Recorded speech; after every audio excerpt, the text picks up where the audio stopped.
Warning, censorship. Warning, censorship. Warning, censorship. Warning. Hello, everybody. Welcome to the live stream, daily live stream.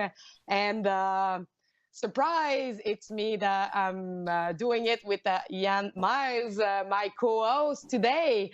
We are Friday, April 1st. So, yes, it's April Fool, and we have lots of subject to cover today. And just for let you remember, that when we will touch some really wavy and about COVID subject and dangerous subject, Hot topics. like Yep. a hot topic, you can follow us because we cannot stay on YouTube. You will be able to follow us on Rumble, Super U, and as well Odyssey. So how are you, Jan? I'm doing good. How are you? How are things over there? What's the weather like? I'm in Quebec, so it's still like today's good though. It's pretty good, pretty warm. The snow, it's melting slowly, but still we are buried under like a lot of snow. So much for that global warming. It's super rainy here. Yeah, here in Malaysia, it's very rainy. It's been raining every single day. So where about in Malaysia you are? Around, I would say somewhere close to Kuala Lumpur. I don't want to give out my exact location, usual reasons. Yeah, because I've been there. I've been to Kuala Lumpur. I've been to Malaysia before. It's just like really beautiful country. Oh yeah, it's paradise. It's literally paradise over here. I love it. Yeah. So let's start with really safe subject. We have a lot to talk about it. The LGBTQ. So do you want to start with this, the first subject that we want to cover today? Yeah, sure. I mean, there's a lot to say about the LGBTQ topic, especially transgenderism. But I think the big one is, on Monday, I guess, Ron DeSantis of Florida, the governor of Florida, signed a bill, an anti-grooming bill. I mean, people like to lie about it. They call it the Don't Say Gay bill, but it's not. It doesn't mention homosexuality at all. It just means that school teachers can't promote gender ideology and sexuality to 5 to 7 year olds, right? Kids, little kids, who are innocent, who don't even know what kissing is, are being taught in schools about sexuality, about sex. And it's really odd. And, parents complain about it. That's why he signed a bill. This is a parents first bill. I mean, this is what it's about, right? And he's standing up to Disney, right? To woke corporations like Walt, the Disney company, which was opposed to him signing it. They went full on, opposed him, claimed that, he was being bigoted, that, they would maybe pull out of their business out of Florida, their parks are some of Florida's largest tourist attractions, right? So he stood up to them. He signed it anyway. He's a man of the people. He's not, a corporate crony like a lot of these other governors. Maybe not all of them, but there's many even Republicans refuse to do anything that would upset corporate America, right? I mean, like look at Coca-Cola. They can go to some state and complain about it, and suddenly it's we're just going to let all these liberals do whatever the hell they want in our legislation. Fortunately, DeSantis is not like that. He's standing up. And now I think even yesterday he said that they are looking at the laws that allow Disney to govern its own property.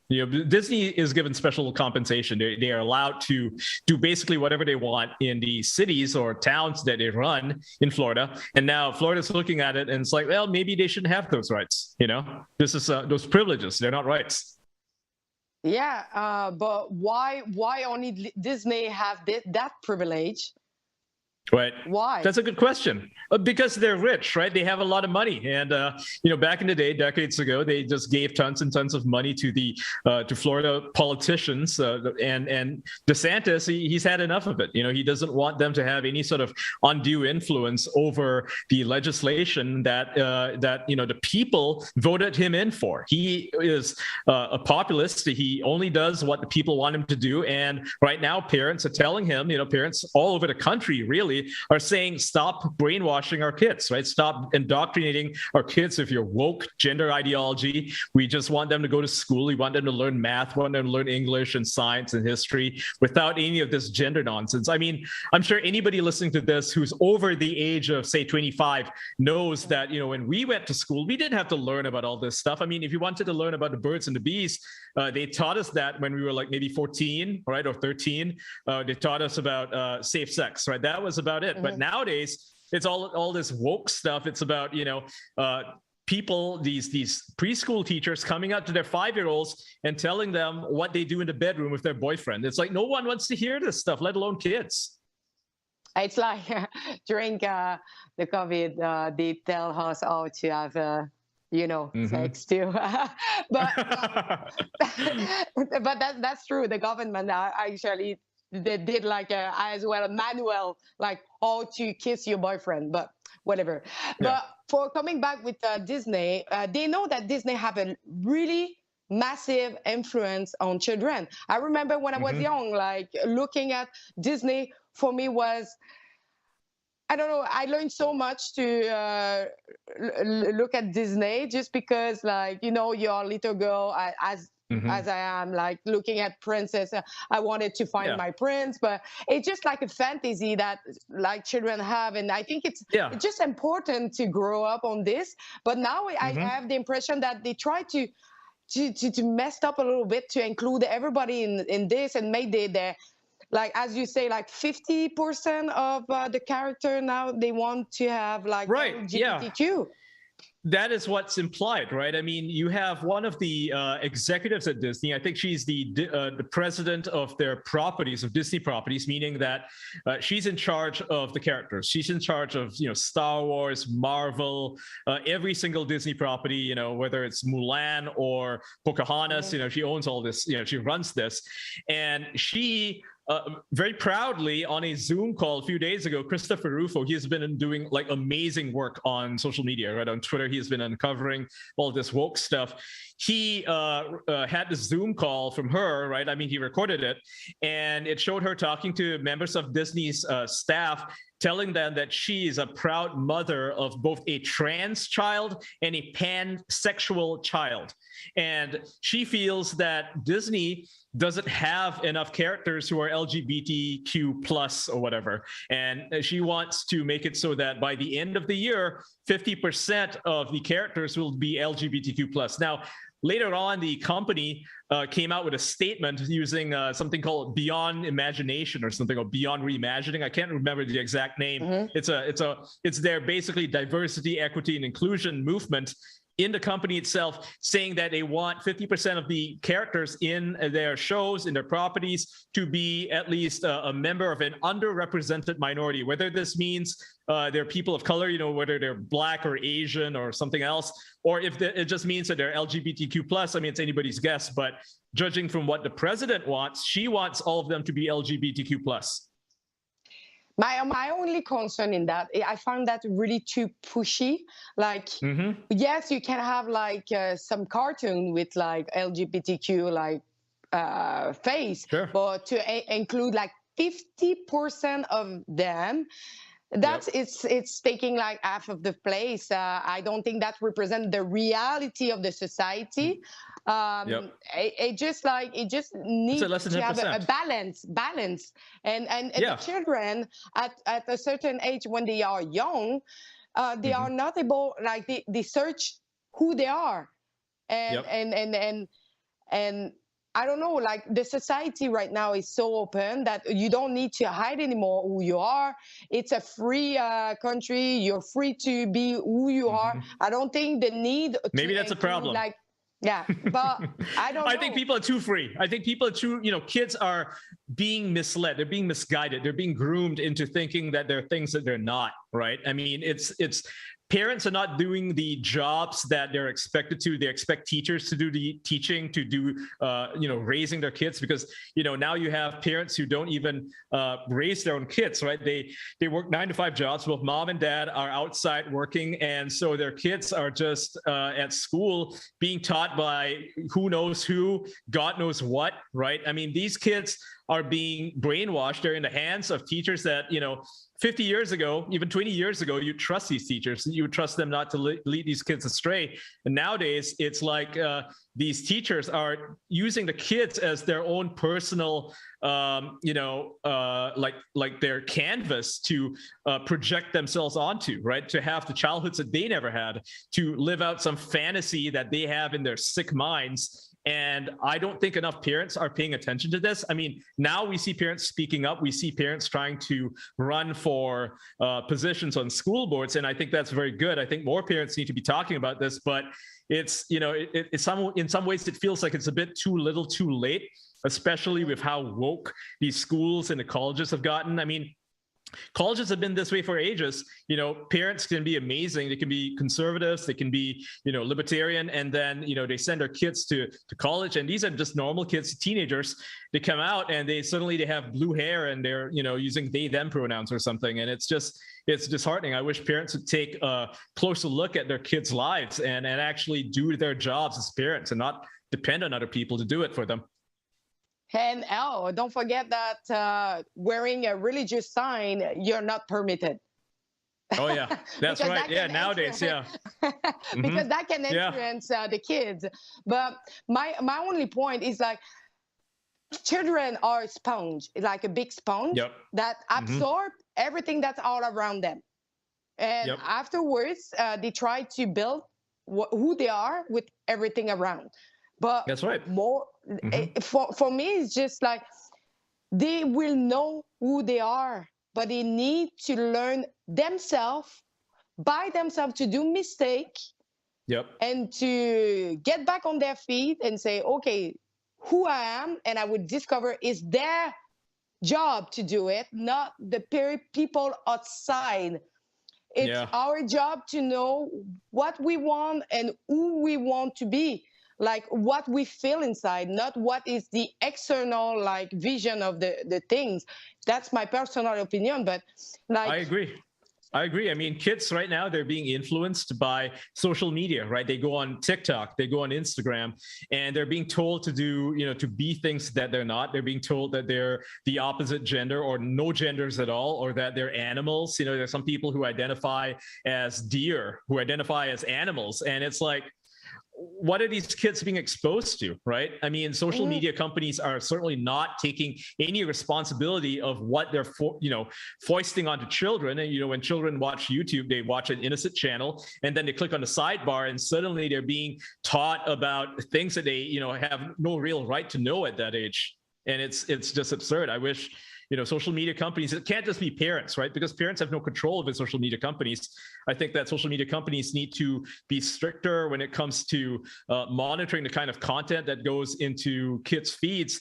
But here comes the problem, is that the social media companies, maybe they want kids to see these things. They want kids to become woke and, progressive. So maybe that's the problem right there. The social media companies are definitely playing a large role in indoctrinating kids. So ultimately it comes down to the parents. They have to keep a really close eye on their kids and understand what they're being exposed to, whether it's on the internet or at schools. And the way I look at it is the DeSantis's bill, the one that forces schools to actually inform parents what they're teaching their kids. That's a step forward, right? It's certainly not the end of it. There's still a long fight ahead of us, but it's good to see DeSantis leading the way, and there's a few other states doing the same thing as well. Hopefully, more states will follow suit, and we won't be, and that they won't be, bullied or allow themselves to be bullied by corporations like Disney.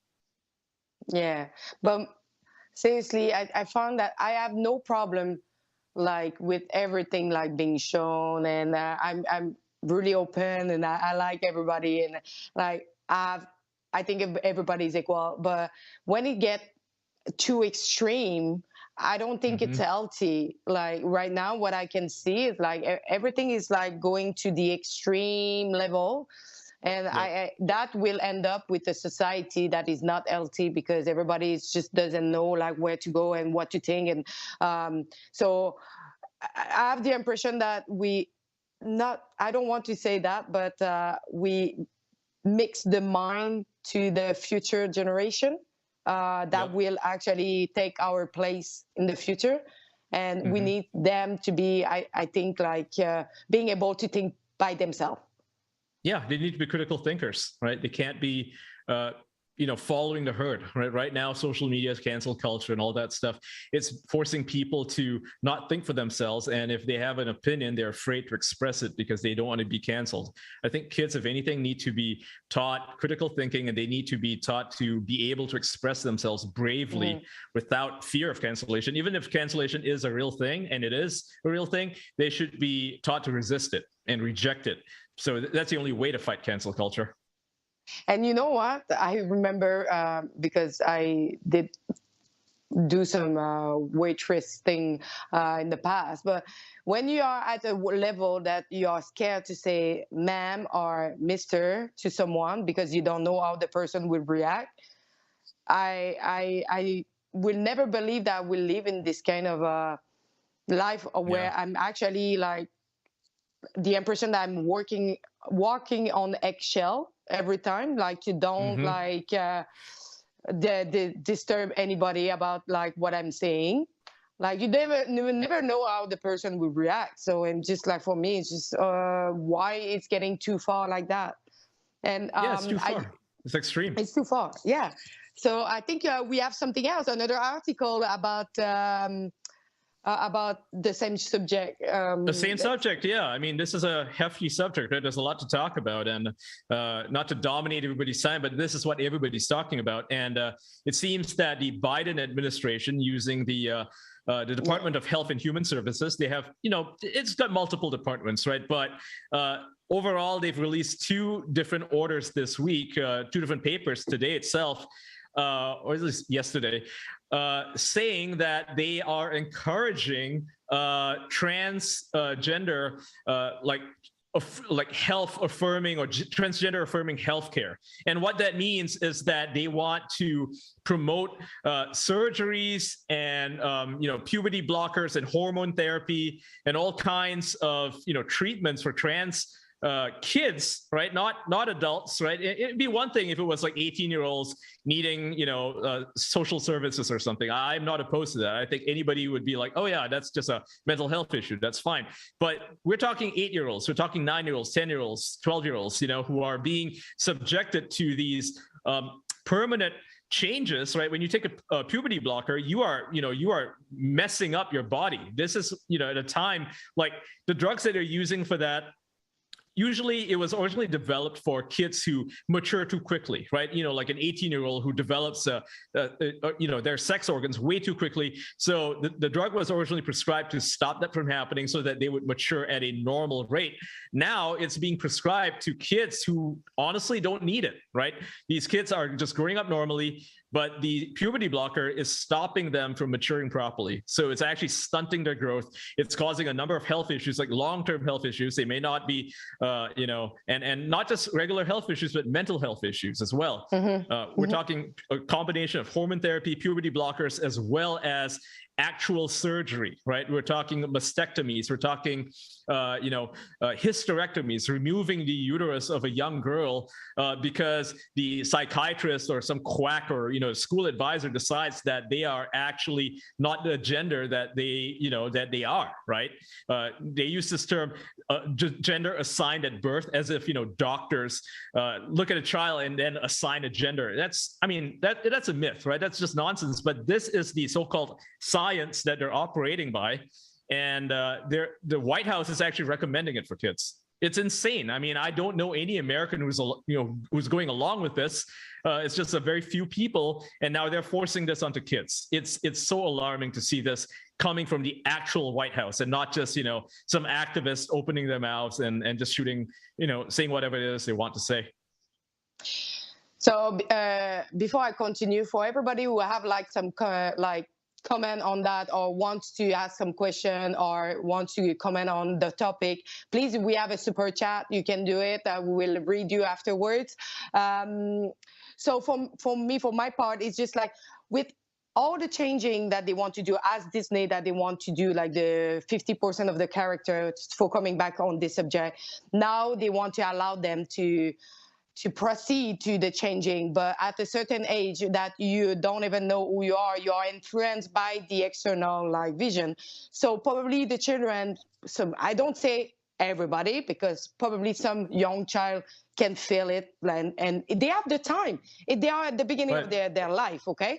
But some of them, because it's cool, or they feel it like, I want to be like that, I'm doing it, and afterward they realize that they feel like to be back on the sex at the beginning that they were, but they can't. It's irreversible. You cannot come back. And, and so they realize that they actually messed up their body, and so they need to live with the consequences. But some people will not live with that, and so they will be subject to suicide, or like other 41%. Like drugs or other stuff, and they will live with like really big health consequences. And with what we just lived since 2 years, we have already so many health like mental health illness and problem right now. I'm not. I mean, the lockdowns have hurt so many people, right? Suicides have spiked, crime itself has spiked, domestic abuse has spiked because people are anxious as hell. And now they're making it worse. I mean, they're injecting this trans ideology into everything. They're making kids' lives worse.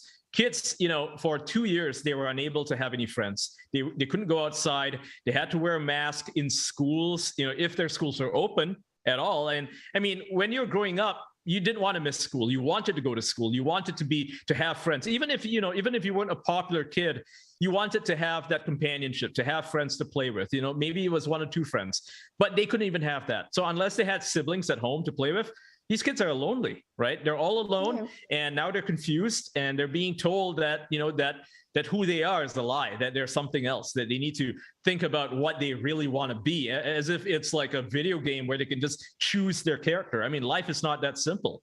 These kids don't really have a choice. Nobody has a choice, really. I mean, you can try to pretend that you're something else, but it's like Matt Walsh's book, Johnny the Walrus. Little Johnny, he decides that he's a walrus. So his parents decide, hey, maybe we should turn him into a walrus, give him surgery to become a walrus. And obviously, in the last moment, he decides he's not a walrus, and that's all kids are, right? They all believe that there's something they're not. I mean, when I was a kid, I used to think, maybe I'll watch a vampire movie. Maybe I'm a vampire. Yeah. Lots of kids thought like that. They watch Twilight or something. Yeah. Just an example, okay, with what happened right now. I saw many kids on the protest, okay? So I saw some kids with like freedom board and really happy. And I saw as well like children in the opposition, like counter protest, wearing like sign like no to Nazi occupation. They don't even know what it is. They just do it because their parents think like that. So they are a sponge of what is around them, and they just like do what they have around them. So they agree with what they have because it's surrounding them, and they want to be accepted. They want to be part of it. But the fact is, like right now, they will just try to fit in the system that the system like doesn't maybe represent who they are. Yeah. The system is telling them that they need to use they, them pronouns to be popular. They need to put rainbow flags in their profiles to be popular, that they need to start identifying as the weirdest things to be popular, to fit in, right? And, obviously some kids are smarter than that. Some kids are going to look at it and be like, this is nonsense. I'm just going to be myself. I'm going to be happy with myself. I don't care what other people think of me. But these kids are outliers, right? These kids are extra intelligent. But for a lot of kids, they just joined the crowd. I mean, back in the day, kids were joining all kinds of crowds. They joined gangs, depending on where you live, right? If you lived in, say, Los Angeles, in South LA, you might join a gang. But nowadays, a lot of kids are exposed on Instagram and TikTok to this kind of popularity. So, of course, they want to be popular, just like their favorite idol who, maybe he's got a Minecraft YouTube channel or a video game YouTube channel. They want to be like him or her or they or them, whatever, and they decide that they want to, emulate this. And they don't have any real role models, especially young boys nowadays, right? Young boys don't have any role models anymore, at least not in the West. I mean, I don't know about so in Asia and Russia, we certainly have role models here, but in America, kids, especially boys, are told that masculinity is toxic, that it's bad, that, we need to, get away, get rid of masculinity. So these kids, they're growing up without any heroes. They don't know who to look up to. They think that, being boys, they hate themselves because they're told that boys are oppressive, boys are bullies, boys are bad. And so they want to be something else. They want to be anything other than a boy. And, there is this crisis of masculinity. Christina Hoff Sommers wrote about this 20 years ago. She said that, it's the war on boys, and no one listened to her. And now look at where we are, everything that she said came to fruition. We live in a society where being masculine is bad. It's considered right wing. And, my response is that why not be right wing? Being right wing is good. Don't be a degenerate. Mm-hmm. I will say I like a manly man, so be manly. Yeah, there you go. There you go. No, but that's true. Most of the girls would prefer tough and manly boy. Most women do. Even feminists, right? Even feminists love manly men. They might, marry some soy boy or something, but they go out, they'll end up going out, they'll divorce the soy boy and end up going out with a manly man. It's because, the soy boys are not men. They can't fulfill anyone's needs, let alone their own. So yeah, it's a lie. They're being fed a lie. Should we actually, because you talk about soy, should we jump to the meat process? Yeah, perfect. I think it's perfect transition. Yeah. This is something that I don't understand. Okay, I understand the climate change. I understand that we need to be careful on our consumption. But the thing is, human is made to eat meat 2 times a week, around that, and people are eating 3 times a day. And the fact is, it's the overproduction from the company who actually waste most of it from the grocery that finish in the garbage because nobody is buying it. That is the real problem, not the problem. That is a real problem. The consumption isn't the problem. Yeah, it's the because I keep it in my freezer. Yeah, it's the overproduction, and now they're trying to, the first thing they did was they tried to replace it with soy-based meat, right?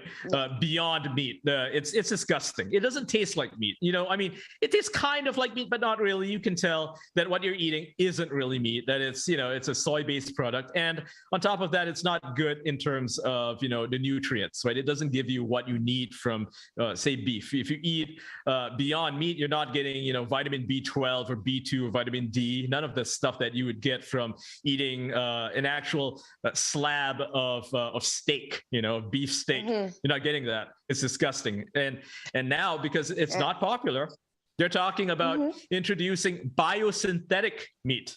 That's even worse. Biosynthetic meat is basically bacteria. It is the byproduct of bacteria that is consuming actual meat to reproduce more meat in a vat.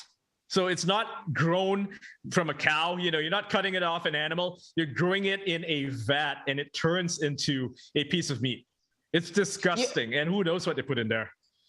You really need to crave for something that look like meat, because for me, I spend a lot of time in India. They don't eat really meat there, okay? And you can eat really healthy without meat or without fish. But I don't say that is bad, but I don't see the point to create this kind of produce that, first of all, it's a processed produce. You don't know really what is inside and what they put together, and you are the one who ingests that, and you don't know the repercussion on long term of what it would do to your body. That's right. And it's the funny thing is the way they market it. It's like, this is no GMOs. It's not genetically modified. And what the hell does that mean? So, this is completely manufactured. It's worse than any GMO. Not that there's anything wrong with GMOs, mind you. And when I say something is GMO, all it means is that the cow happens to eat, say a certain kind of wheat that is pesticide free or something like that, right? That's all a GMO is. And so they demonize GMOs. Meanwhile, they're trying to feed us not real meat that's grown in a vat, that's basically crapped out by bacteria. It's disgusting. Just thinking about it makes me want to vomit. And yet they're saying that this is going to become really popular, that there are restaurants in London, like Michelin star restaurants, that are going to be the first to serve it. And then later on, if it manages to take off, they're going to start giving it in supermarkets. It's a lot cheaper to make than, cutting an actual piece of beef. And given that the price has all gone up and everything, thanks to Joe Biden and sanctioning Russia and its exports, which, they have wheat there, right? And wheat is obviously necessary for, cattle and chickens and so on. They're going to try to replace it with synthetic meat. And it's like, I don't want to eat this. I hate this future. It's terrifying. Yeah.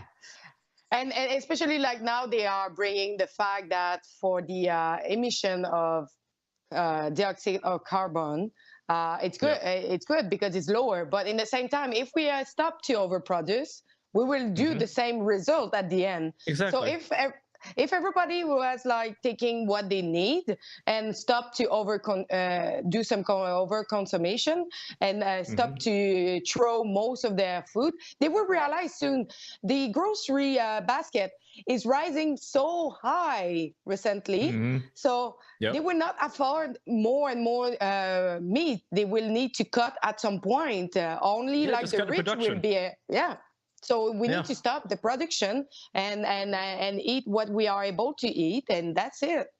That's what we should have done. Ages ago, they just overproduce everything. Like milk, for instance, most of it gets thrown out, and some of it they produce so much that they don't even bottle it. They just throw it out at the dairy, right? Like at the where they make the milk, and it's like, wow, that's such a waste. Why are we doing this? I mean, why are we exporting this to turn into something else? It's such a waste. It's such a huge waste. And obviously, synthetic meat is not the answer. I think that you're right.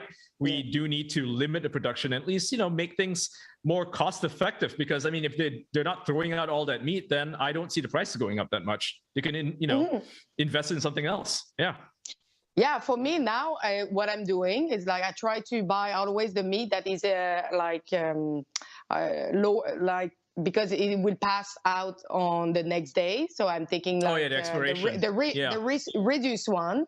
So I know that at least they will not waste it in the garbage. And or you froze it right away when you have it, and you cook it right away, and that's it.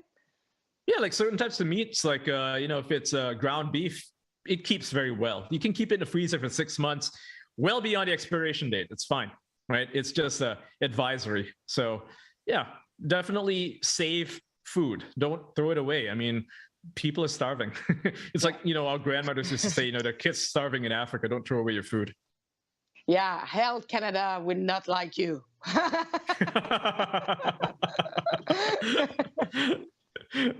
That's problematic. So like they're pretty strict standard and pretty strict like everything. So like now, like at some point they needed to lock the garbage place, like where the grocery was, because people that was going to the garbage taking like what they throw away because it was still good. So they put a lock on it for like stopping people to doing that.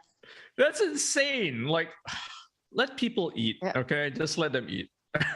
Exactly. Put it out, like just release it. I mean, we have to develop better policies for this. We can't just be throwing away food. It's disgusting. It's a waste. And now, should we talk about, before going to a really hot topic, about the Pope who apologized? Oh yeah. Why don't you talk about it? I'm very unfamiliar with this at all. Yeah. But as you know, like the Aboriginal people, Native people, Inuit, we know that when they were bringing in school in the past, in the Catholic Church, some of them residential schools, right? Yes. So some of them have been like mistreated, or like they didn't really respect their culture and everything. They just bring them from their reserve and like send them to the Catholic Church without like asking them if they are interested to do it. And I know that the behavior of the teacher and the people who was in charge was not the good behavior.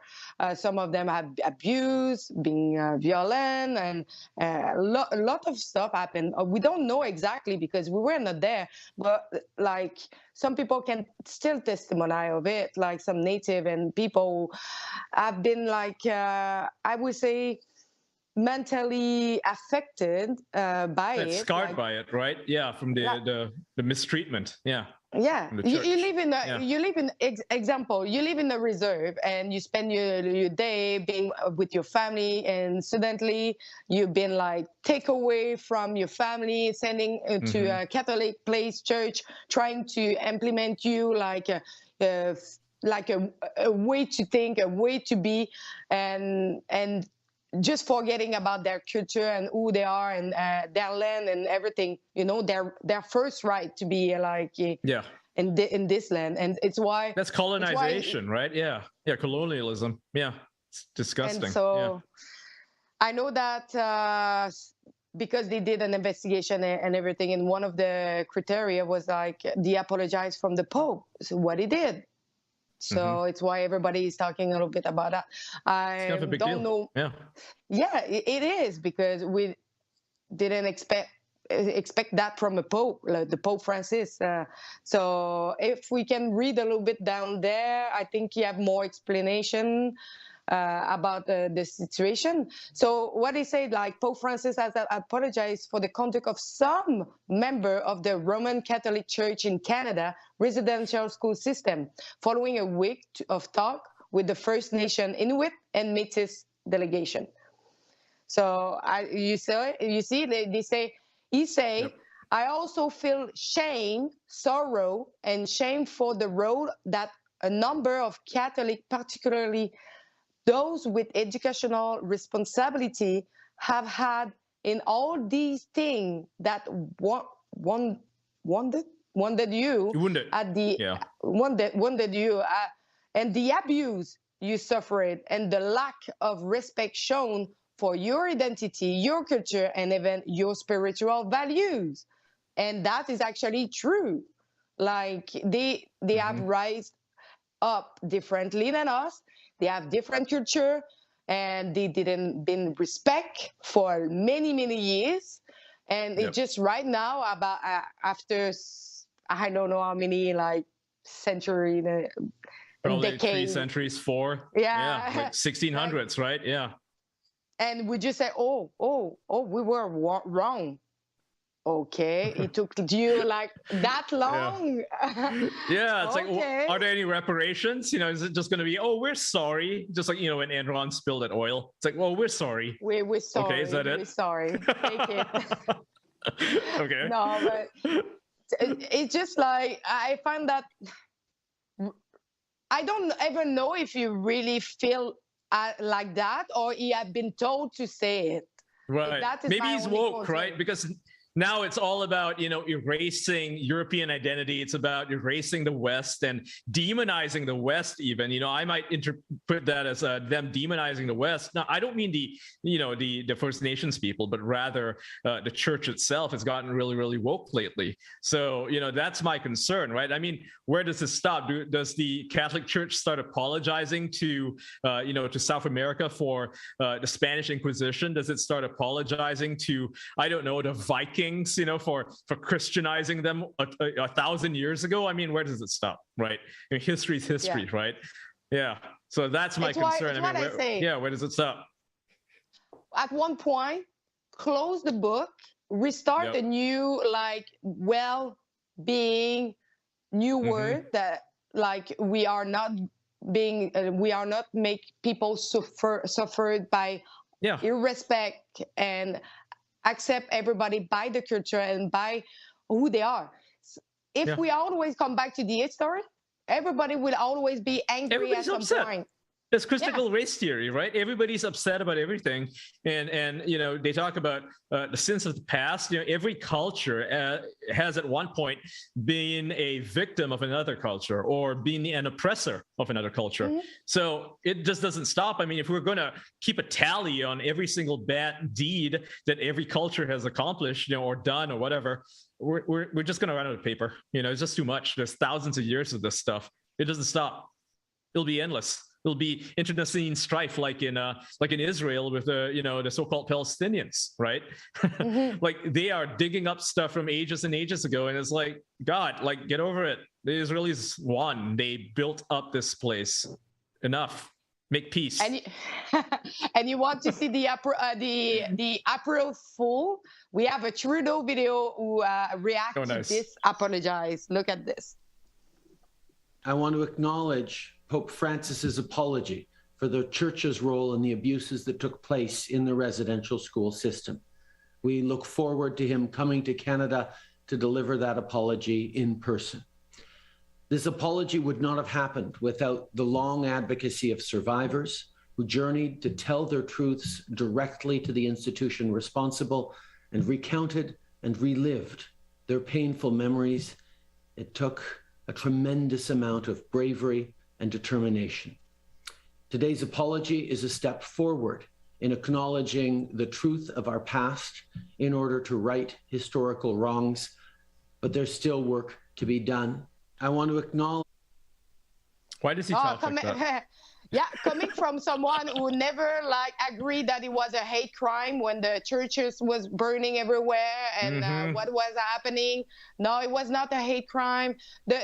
Coming from someone who never came into the street to talk with the native and to talk with the Inuit and Métis, coming from someone who actually trying to avoid and all his citizen.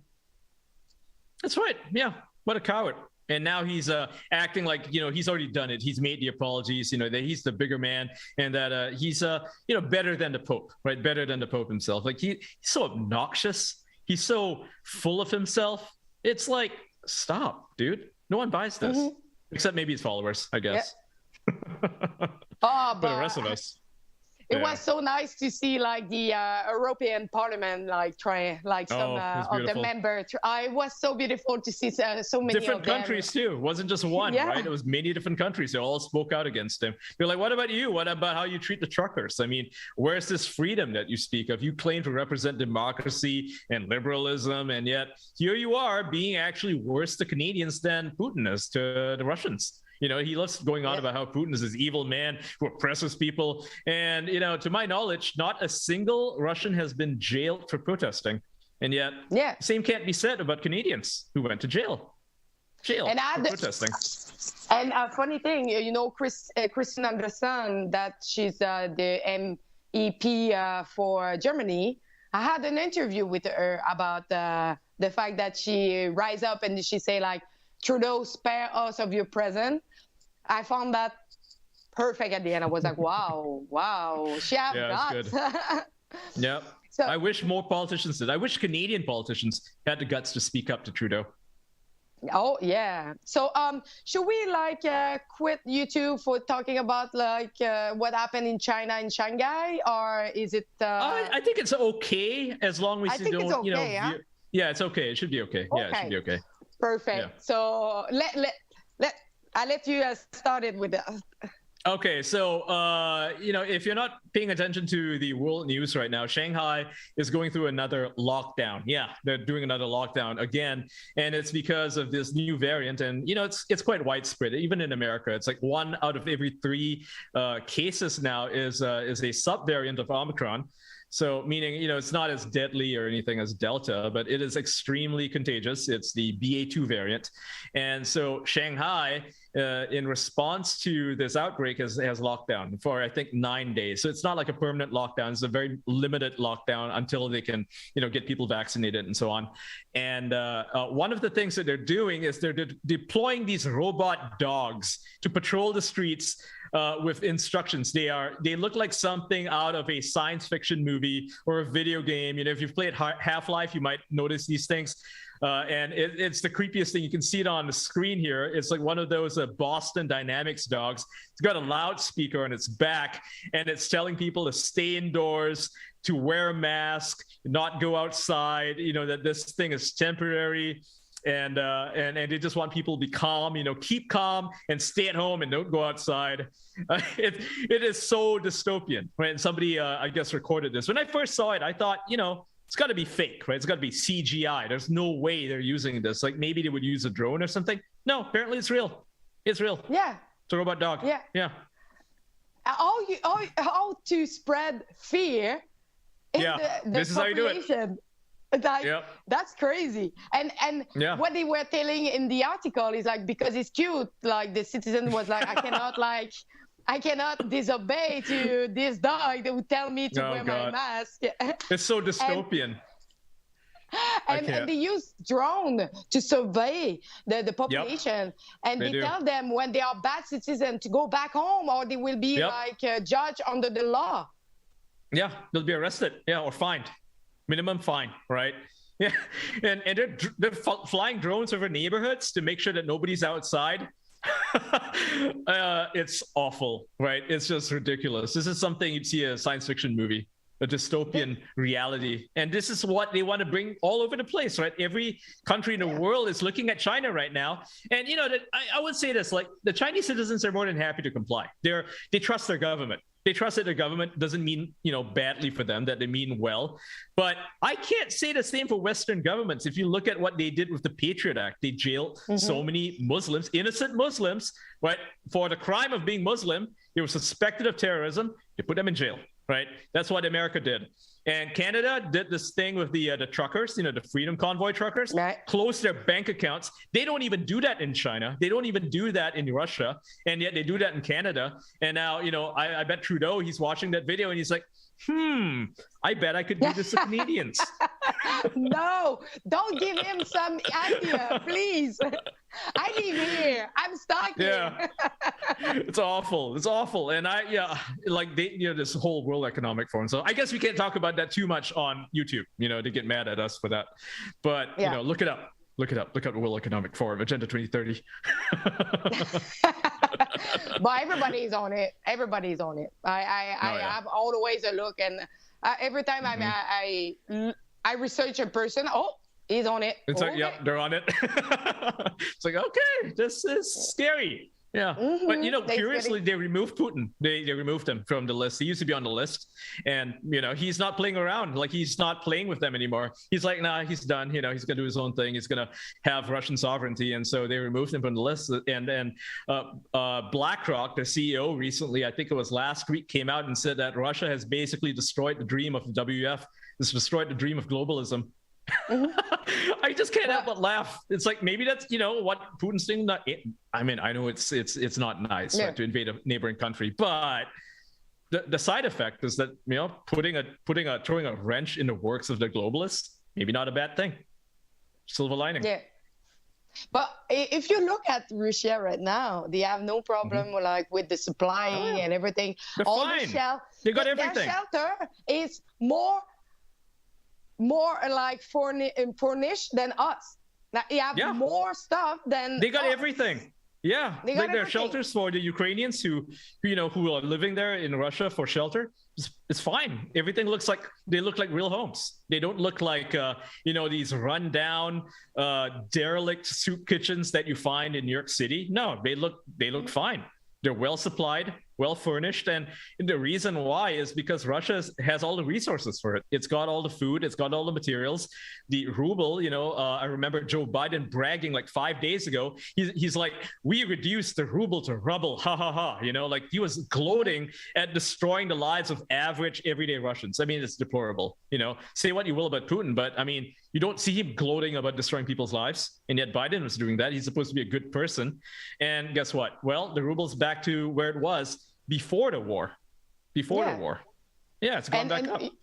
And you know what? The only company that suffer in Russia is the European company, because people doesn't want to buy European produce because they don't know if they will be allowed to repair it or find the piece for repair it as as anything else. Even fashion. Yeah.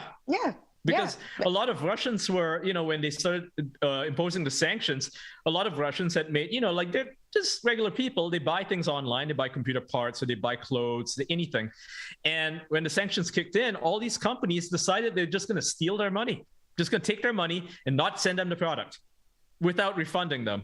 So many of them, like, we're talking probably billions of dollars just lost. I mean, I know Russian YouTubers, Russian Twitch streamers, they didn't get their money. They are owed tens of thousands, some of them hundreds of thousands of dollars by these companies, and they're not getting paid out. like YouTube, Google, Twitch, Amazon, whatever, just straight up just stole the money and said, "Oh, it's sanctions. We don't have to pay you." It's terrible. And they probably, like what they did. Probably have no way to get back their money. It's overseas. Companies just sanctioning them. Yeah, exactly. And so Russia, in response, is very smart. You know, their government's very smart. They were like, well, what we're going to do is we're just not going to recognize their intellectual property anymore. You can't sue us. So if any Russian were to, say, download a Hollywood movie and share it with his friends, or, you know, hell, just share it on his server and, you know, send it to like 1,000 people, they can't do anything about it. Those Hollywood movie companies, they're done. You know, I mean, they're not making any money at all in Russia from all the piracy. And it's fine. I don't blame the Russians for doing that. I mean, it's not unheard of that the host country that's being affected by sanctions would decide to not recognize intellectual property anymore. America did this, you know, after the American Revolution in 1776. They were like, we're going to take all of your British patents and we're not going to recognize it. We don't have to pay you a single cent for your patents. We're just going to make our own system and patent it ourselves. And this is our technology now. No, we don't have to pay you anymore because you don't respect us. You declared war on us and you decide to boycott us, you know, because that's what Britain was doing. So America's pretty smart, and Russia's doing the same thing, you know, America did 300 years ago. But what do you expect them to do? Oh, we will agree just that starve. you block us and we will continue to pay for you, for everything for you.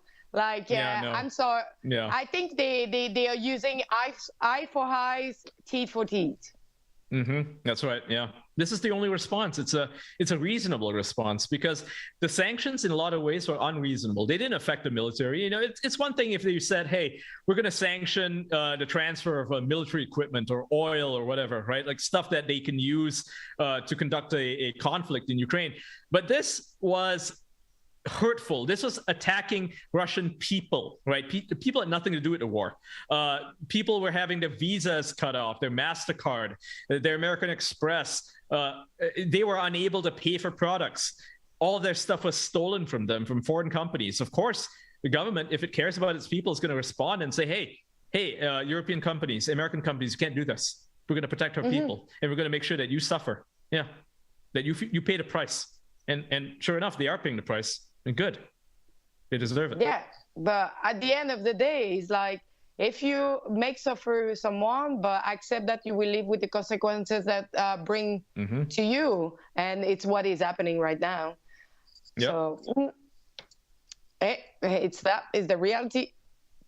Oh, I will just shed the light on something that happened in Quebec. You're probably not aware, but we found out in Quebec City that some ghost trial have happened here in Quebec. So nobody knew about the trial that happened in Quebec, but because the person who been accused did an appeal, and so they reopened a folder on a trial where was not existing. And so the people saw like, that's not working. What happened? But that is just because he had an appeal. But how many other trials that happened under silence? Nobody knew. Nobody know about the judgment. Nobody know about the case. Nobody know about the victim or the people who were like accused. Nothing. And they don't know how many happened in the past. And that is so against democracy. Yeah, it is. It's creepy. It's a secret trial. It's a secret tribunal, right? We condemn other countries for doing this. And here's a liberal democracy doing exactly that. You know, when this happens even in the military, people condemn it. They're like, oh, you know, people should know about it. But obviously the military is something else. But when this happens in a civil court, that's something else. I mean, that is next level. Why is this trial secret? How many were there? You know, like the only reason we know is because of the appeal. But I'm sure there's dozens more, maybe even hundreds. Who knows? We don't know. Is there any way to find out? No, because no trace of that. And many probably like important people or known people or celebrities or politicians. Yeah, oligarchs. Yeah, we don't know. Maybe they're sued for something. Nobody knows. And they claim that it was for the protection of the clients that was involved, like the person who was accused. But they have other way to do it. Like, since how many years, like, and decade that we do a trial, and we always protect like the victim on this. Yeah. Always. So that is not a good reason. No, it's not. It's a bad reason. The only reason they would do that is to protect a powerful person, right? Because the average person doesn't get this, right? You know, if somebody's accused of, say, committing a crime, could be anything, and he's just a regular person, everybody knows about it, whether it is a heinous crime, whether it's murder or rape, or whether it is something like, I don't know, theft, right? White collar crime. Everybody knows about it. His record is more or less public. And it doesn't matter how small you are, especially if you're a small person, everybody knows it, right? You have no privacy. But somehow, if you're a rich, wealthy politician, right, a celebrity, an oligarch, suddenly no one has any right to know anything about you. Like, the higher your profile, the less people get to know about you, because, oh, you really value your privacy, right? Or what? As if poor people don't value their privacy? Of course they do. I mean, a rich person can certainly rebound from a crime. You know, he's got the money for it. But what about a poor person? He's got a criminal record. Nobody wants to hire him. He's done. So of course, I would say that privacy matters more to the small guy than the big guy. And especially, again, is a double standard of the society. Yeah. So 2 years. We are running out of time. My God, you and me, we talk a lot. Oh yeah, we talk a lot.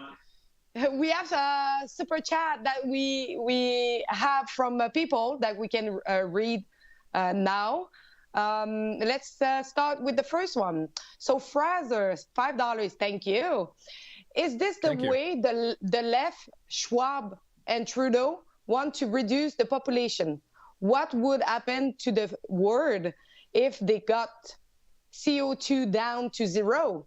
Answer, everything living things would die. No plant, no animal. Without CO2, no life. That's actually true. Without CO2, you don't have life, because especially for plant,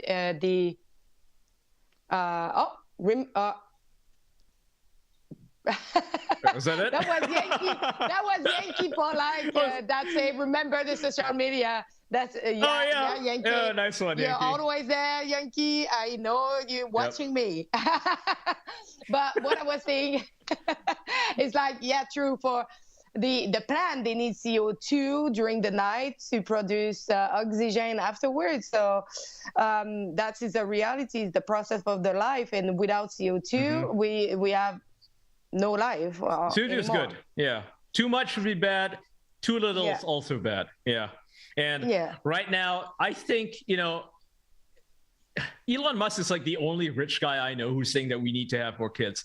Everybody else is talking about overpopulation, but they're not taking into consideration the fact that the population is in fact going down, right? It's not going up. It's actually going to go down, because as countries get more developed, people have fewer and fewer kids, you know, like even in developing nations where the numbers are actually really high right now, within 20 years, 30 years, we're going to see a collapse. And when that happens, we're just not going to have enough people to do the jobs that we need them to do. And there's going to be a civilizational collapse when that happens. So all this push to make people, I guess, more sterile, you know, like a lot of men are getting vasectomies.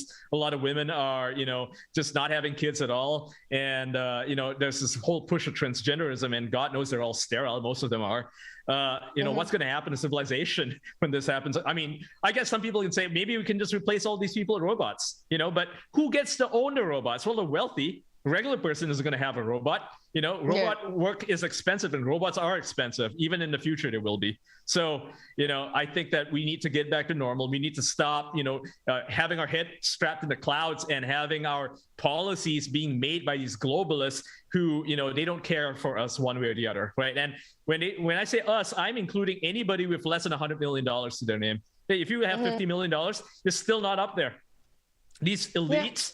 They're way above us, right? And some of them, they don't even have that much money, but they're members of the elites. They're academics. They are part of the WEF, of course. Yeah, they get to live a different kind of lifestyle. Whereas the rest of us, you know, we get to trudge along and hope that that they don't decide to, you know, do away with us entirely. Although, you know, looking at the way things are going, maybe you know, maybe they won't get what they want, because people are rising up, people are getting smart to what their plans are, and they certainly haven't been any private about their plans. They've been bragging about their plans, and I guess people are just now taking notice, and that's a good thing. So maybe they should brag more often. We know what their plans are, and we should stop them. I can feel your passion on it. Like, what do you say? You're just passionate. Yeah. But you're right for that. Do we have like more chat? Yeah. Oh, looks like, yeah, I'll read that one. It's like, LOL.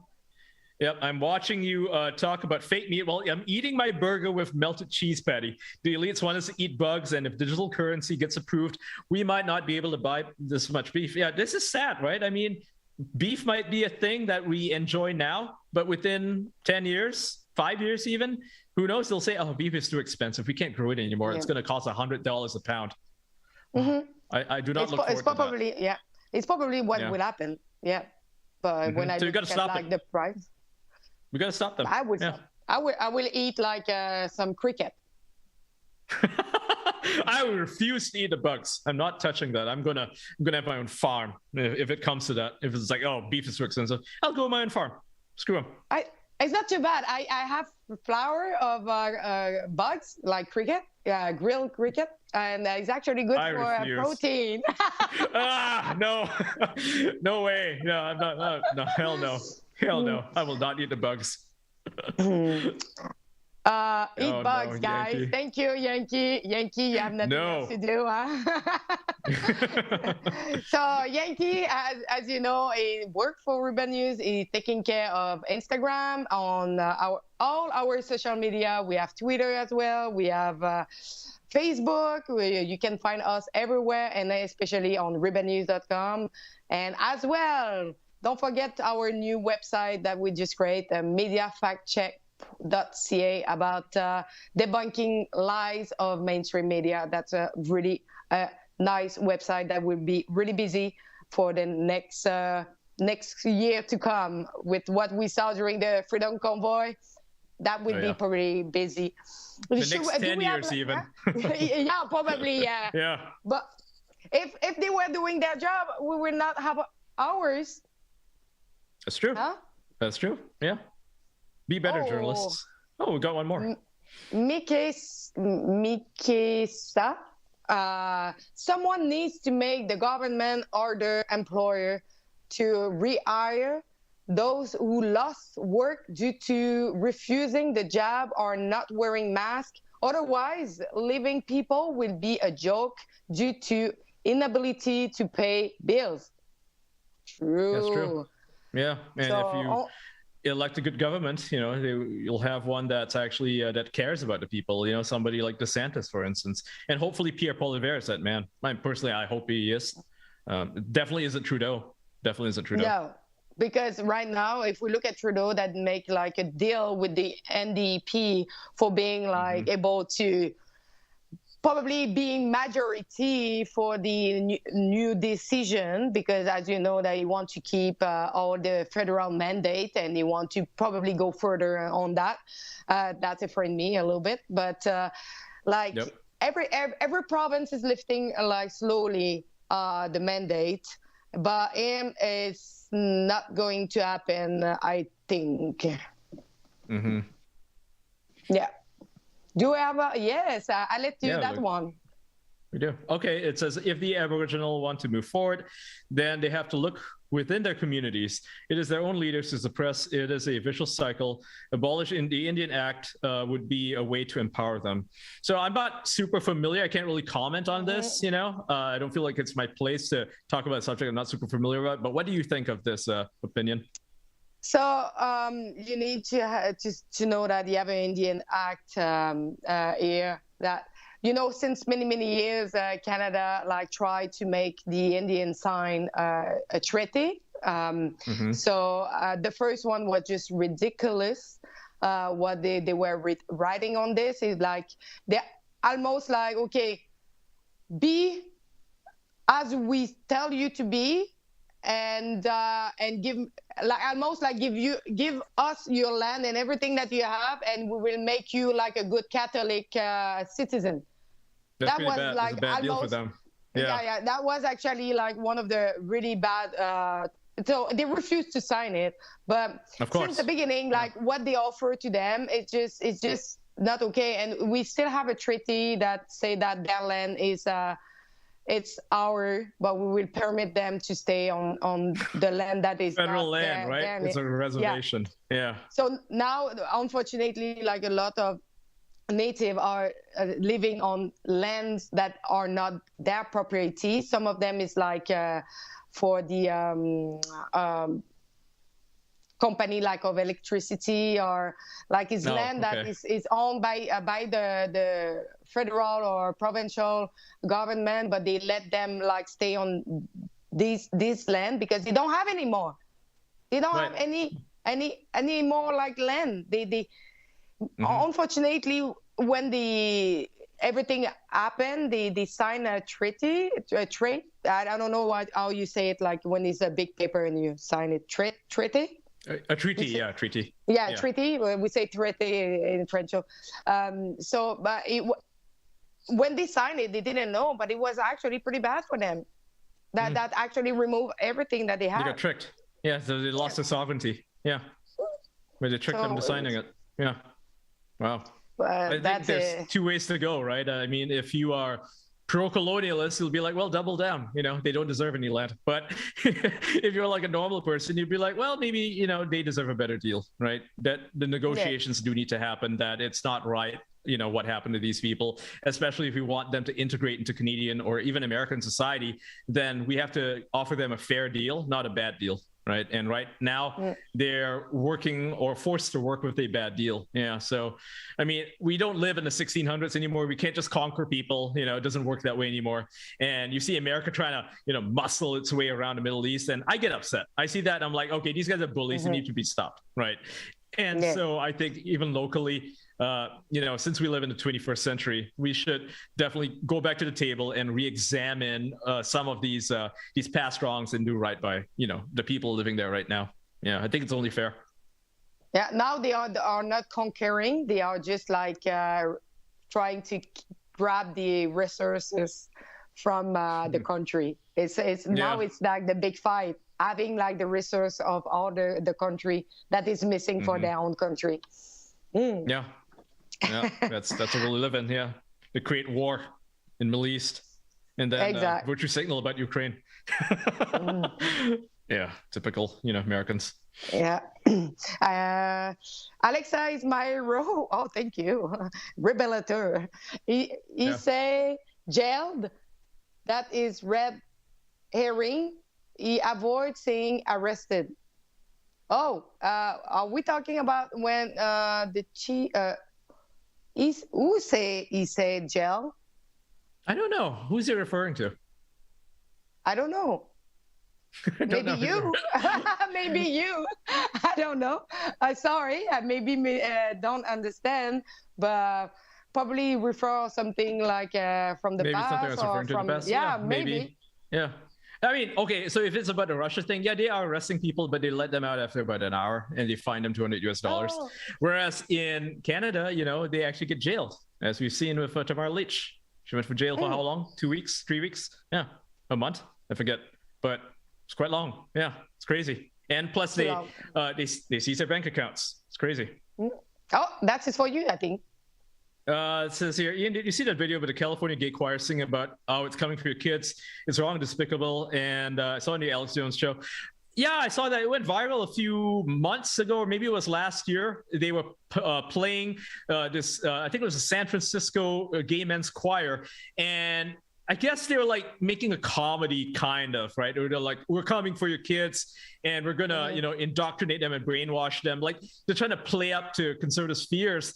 And yet, even though that's a joke, and I'm sure they meant it as a joke, there are a lot of people in America, a lot of progressives, maybe not those guys, maybe not the ones singing that song, but a lot of, progressive Americans, a lot of these left-leaning types, leftists are in fact, doing that without irony. They're not joking, right? They're actually doing it. And a lot of liberals, a lot of normal liberals, whether they're gay or straight, they don't take it seriously. They're saying, oh, this is not happening. This is just conservatives and Republicans watching too much Alex Jones. They're just, getting hopped up on anxiety and they're being, scared over nothing. And it's like, well, actually, it is happening. You're just closing your eyes and ears to it. That's the problem. I think that if a lot more liberals knew what was going on, they'd be opposed to it too.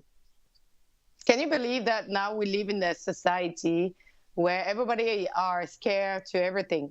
Scared to lose their children, scared to lose their job, scared to lose their mortgage, their house, scared to not afford for being able to eat, not able to afford gas.